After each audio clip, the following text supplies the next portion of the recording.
Good evening, good morning, good night, you lovelies. It is the one, the only Shackky D Badaddie.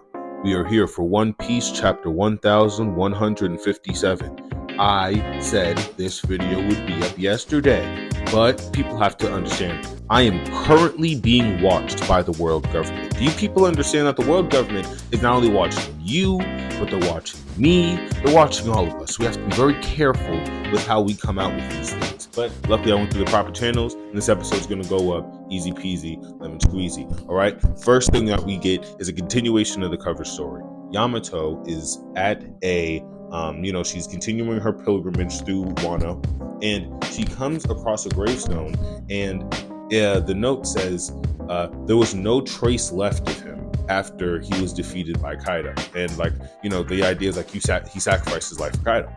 Immediately I assume that this is Oden. But it really could be anybody. We'll see where this cover story continues with. Hopefully Yamato throws some bows, because I just think Yamato, apparently she is at least top 30, right? If we're just going to be talking about who in the world has Conqueror's Haki and who has the ability to box with Kaido. But then again, Kinemon kind of had the ability to box. Listen, we're not gonna do the slander, or we're not gonna start the slander today. Chapter begins with the Rocks pirates raiding the world reserve. And there's a really funny comment. The Marines there say are the Celestial Dragons. They're like, hey, this is all the holy tributes from poor people. You can't take this. And then Big Mom, it's Big Mom, Shiki, Silver Axe, Whitebeard, Kaido. She makes a comment hey, you were just gonna steal this, weren't you? It's not like you were gonna sit here and do something good with this. I might as well use it, right? Shiki tries to slime out Whitebeard, Kaido, and I'm assuming Silver Axe, right? This leads to everybody being confused, yo, what the fuck is going on? Shiki throws a bomb down there. My nigga, yo, in Whitebeard, bro. Fucking gosh, bro, my goat, bro, my fucking goat. Yo, he shakes and he flips the entire island. Yo, oh my fucking god. Fucking crazy. He flips the entire island, and after this, he comes up with Kaido, and they're all yo, that was crazy. I can't believe we almost got trapped down there. And immediately Whitebeard's yo, if you get devil fruit, you could do something like this too, but you gotta be careful, because if you pick one that's not worth your while, you're gonna be stuck with it for life, basically, right? And I just think that was kind of interesting, because there are a lot of questions about what is Blackbeard's devil fruit situation, right? So we're getting there. Also, it's interesting that Whitebeard said that, being that he had his devil fruit literally up into the point of his death. It didn't go hide out somewhere. The second he passed, it was taken by Blackbeard. That's also super interesting. The Navy pulls up directly after this, just mud stomp of fucking Navy HQ. They got raided and flipped in under 30 minutes. Insane feats. By the way, where was Kong? Zephyr? Suryu?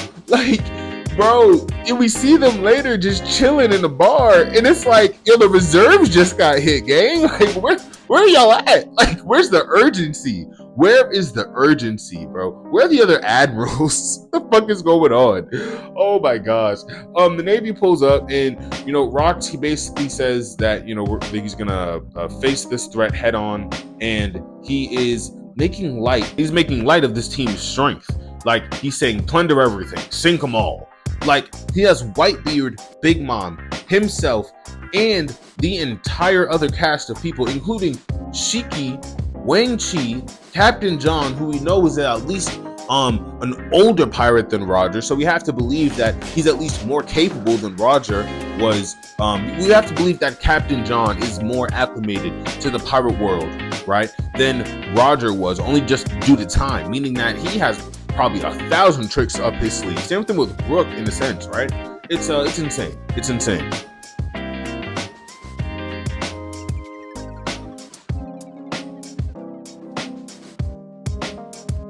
we see something very interesting as the Navy is pulling in and they're kind of, trying to get their weapons ready.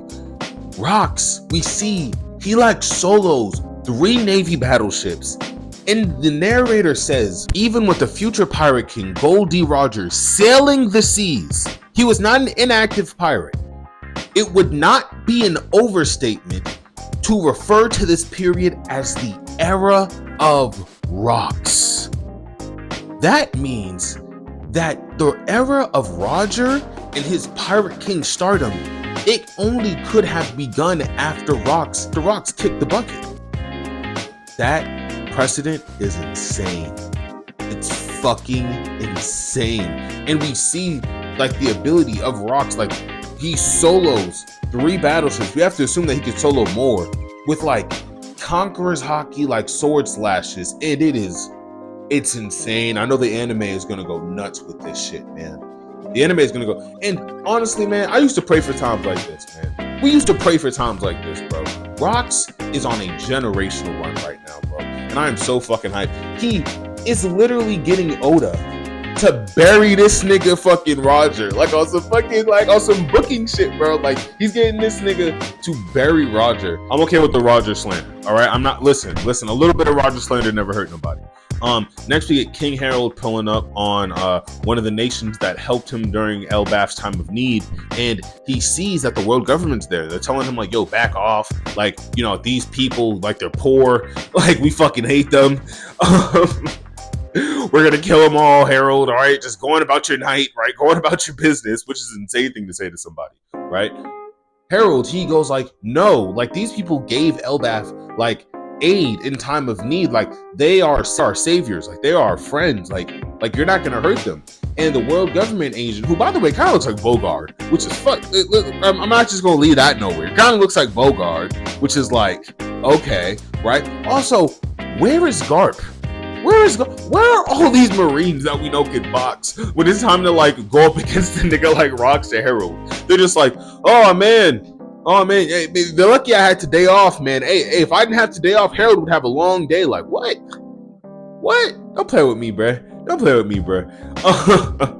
Next we see Harold, he crashes out, full crash out on the world government, and I'm here for it.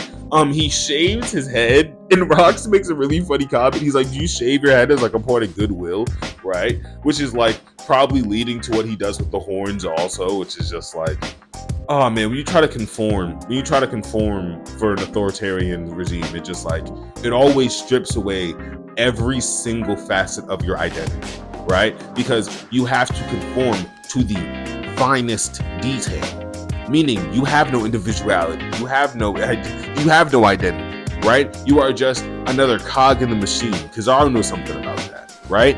Shaves his head bald, and Harold says that Garp was clowning him for it, and I think it's really funny because Rox is clowning him for it. So it shows that these guys are a lot more interconnected than we once assumed, with like the broken world of the past, right? With everything being so chaotic and everyone just being so strong, we assumed that maybe tempers would be flying a bit higher, but Harold, who we have to assume is on some kind of level of disagreement with the world government, can have a conversation with Garp. And Garp's like, kind of jovial, like, yo, you look like a clown. Like you look crazy. I think that's pretty interesting. It's funny. Rox makes some comments about, the world government not being able to be trusted. And, Harold says something really interesting. Every average Marine helps more people than we could ever in a lifetime. And it's like, that's just insane world building, because we have seen through the fan letter that the life of an average Marine, it's not, running into a Kainu. It's not like throwing the ones with Luffy. It's like, yo, I gotta wake up and I gotta, go protect this post. And if a Yonko pulls up, bro, that's it. We see what happened on Egghead when Homeboy looked at Saturn for a bit too long. The life of some of these Marines are just that of mundane people. Like, it's interesting, Oda is kind of giving us isekais through the lens of the Marines, with, this massive world of One Piece and Devil Fruits and Hockeys and world governments, and it's really a sight to behold, man. It really is a sight to behold. Ida, she warns Loki, Ida, she warned Harold about, the coming dangers of, trusting world government and picking her friends wisely. She said, hey, if I had Harold as my kid, I tell him, like, pick your friends wisely. And it's like, Ida's such a goat, man. Ida is really such a goat. Like, this world does not deserve Ida. It really does not deserve Ida. We learn next that it's world news that Shiki, Shakuyaku, has left the Kuja Pirates. She's left the Kuja Pirates. Gloriosa assumes that it's in pursuit of, a quote-unquote cure for her love sickness, right? Finding her betrothed. But if I'm correct, we learn that Shaki gets with Rayleigh. So, if I had to think about it, right? I assume that for whatever rhyme or reason, Rayleigh, or maybe even Roger, found a way to Hachinosu. Or maybe an admiral found their way to Hachinosu. And Shaki was somewhere into play with this. I'm kind of left on the phrase about that one. I'm still kind of trying to piece everything together about that. But Shaki arrives, and it's really funny. She arrives to Hachinosu, and beforehand she has a bunch of like fanboys going like, "Oh man, I joined the pirate life just to see Shakuyaku and the Kuja pirates." Like, bro, just a bunch of simps, bro, going crazy for Shaki, which is understandable, bro, because she looks fine, bro. She looks. Like, one thing I can give Oda, bro, he knows how to draw a couple baddies. I ain't gonna lie, man. I ain't gonna lie. Shaki looks amazing, brother. Amazing. She pops out, and the second she gets there, all of her fanboys like, Shaki! Oh my god! They're like, they basically hit the Tyrese. It's like, my Shayla! Oh, my Shayla! Yo, they say like, this place is too filthy for you. Don't move. Don't go any further. And mind you, they're all kind of overtaken by this like Boa Hancock kind of like an infatuation. Like, they're like the pre-stages before they're petrified, right? And it's literally every pirate on fucking Hachinosu. And they say, this place stinks. Get a fucking broom. Start cleaning this shit. Like, they start fucking...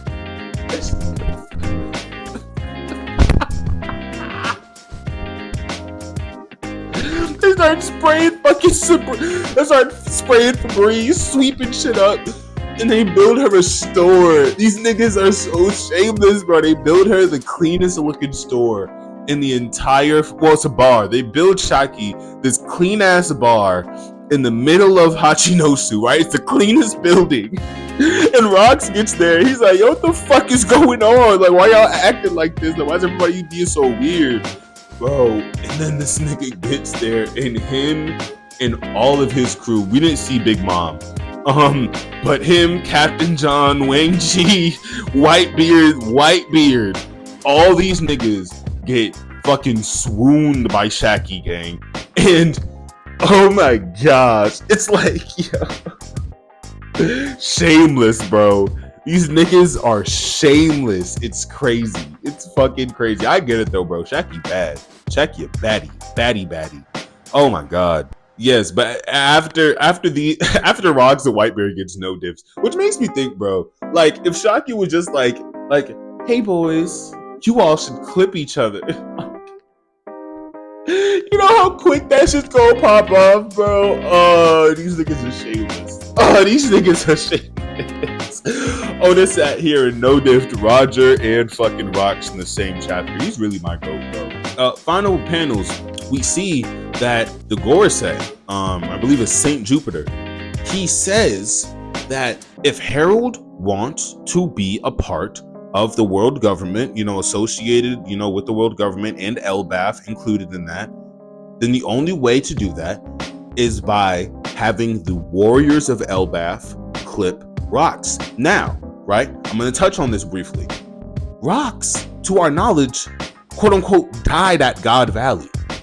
And if we have to piece that together with how we know Harold died, Harold, by the way, small piece of this being in Loki's backstory, like Garp and Sengoku and Suryu and Kong having a conversation in Loki's backstory, it's very funny. And I'm going to leave it there. I just think Oda's just a funny guy. Oda's a funny guy because there's no way he forgot that this shit's a fucking backstory from behalf of Loki. There's no way he fucking didn't. Oh, I think it's Loki / Rayleigh, right? I think Rayleigh would be there to attest for some of the things. I believe so. Long story short, we find out that, you know, Elbaf has to clip rocks, but there's no way Elbaf clips rocks because the world government clips Herald, and Rocks dies hypothetically on God Valley. So that's going to be a really interesting split. I wonder where they're going to go from there. And it really does seem like from this chapter, like Rocks and Herald have like a really good rapport, which is something that we didn't imagine would be happening, you know, from the first couple of panels that these guys shared with them clashing. And then, you know, Herald being like, yo, like, you're wanted. Like, why are you here? Like, I'm not joining your crew, little bro. Like, that shit's not happening. It seems like they've, you know, like, actually grown to foster a really solid relationship. And I'm not going to lie, bro, whatever Rocks does in the future to really tip off the world government this much, I'm looking forward to it because there's no way it's just hitting some reserves. Like, I guarantee you it's either has something to do with Yami Yami or maybe even like ancient weapon. I don't know. I've had a theory that the ancient weapons can only be used to their highest potential when the drums of liberation are going, and as a result, you know, the mother flame is just a piece. It's a very small piece of what the drums of liberation, when used in unison, you know, with the entire world, can do. Right? Just one small piece, one small. No.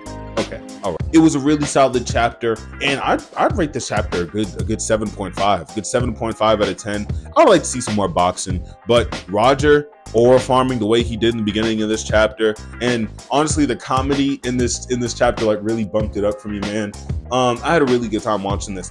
I'm looking forward to seeing where exactly Oda is going to go with the whole SHAKKY, God Valley, Rayleigh kind of situation, because it's most likely going to be something insane. And I like insanity, all right? Insanity is the name of the manga. And the insaner the chapters, the insaner the agenda. You feel me? I'm here for the agenda, all right? It's been Shakkky D Baddie. One Piece chapter 1157. There is a break next week, so we will not be doing one of these videos, unfortunately. But the second Oda comes back with some heat, be here for it. Let me know in the comments if you guys want to see any more mangas. I'll check it out. I got the time for it. All right? It's been Shakkky D Baddie. Stay tuned. Stay beautiful. Peace, y'all.